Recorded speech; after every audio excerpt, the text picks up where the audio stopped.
हो जा कलाकार मन परछम बैठे हुई तुरते बुलाकला हो किस पत्थर दिल से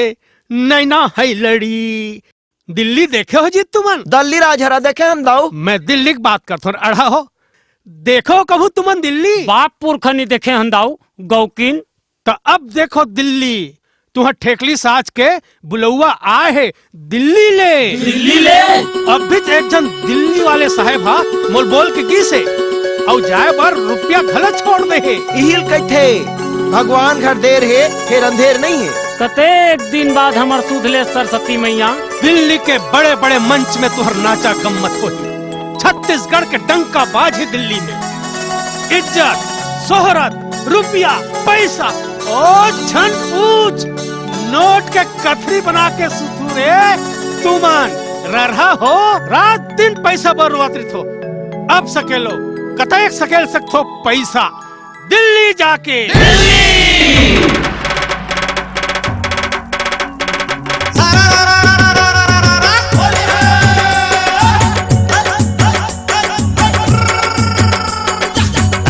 ऊपर लाले लाल चारों डगर लाले लाल तरी ऊपर लाले लाल चारों डगर लाले लाल उड़त हवे रंग यो गुलाल रे भैया मोर उड़त हवे रंग यो गुलाल तरी ऊपर लाले लाल चारों डगर लाले लाल तरी ऊपर लाले लाल चारों डगर लाले लाल उड़त हवे रंग यो गुलाल रे भैया मोर उड़त हवे रंग यो गुलाल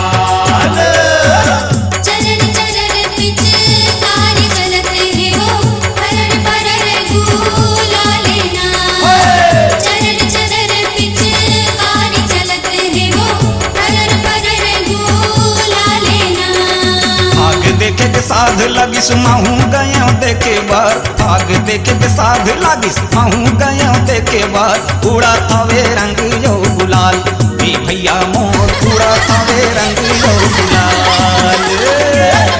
ऊपर लाले लाल चारों डगर लाले लाल ऊपर लाले लाल चारों डगर लाले लाल उड़त हवे रंग यो गुलाल बे भैया मोर उड़त हवे रंग यो गुलाल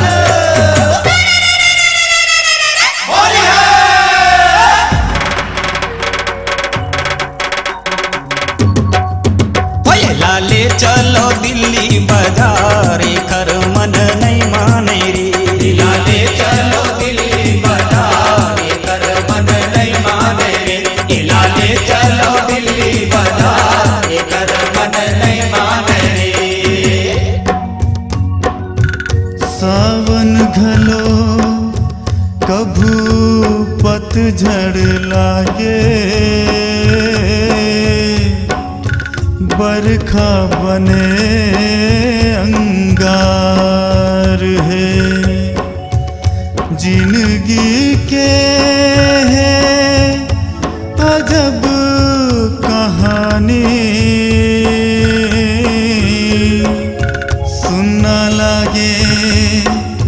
रंग तिहार है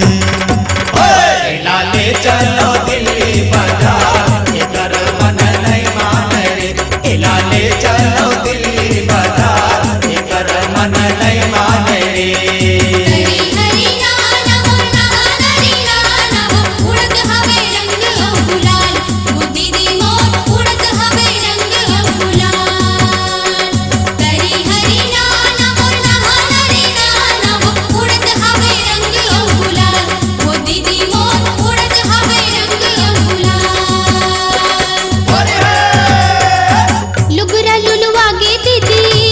चुचुआगे वो उड़त है रंग फुहारे ना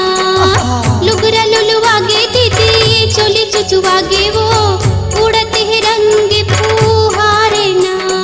भाग देखे के साध लगिस महू गयो देखे वर भाग देखे के साध लगिस महू गयो देखे वर उड़त हवे रंग यो गुलाल की संगी मोर उड़त हवे रंग यो गुलाल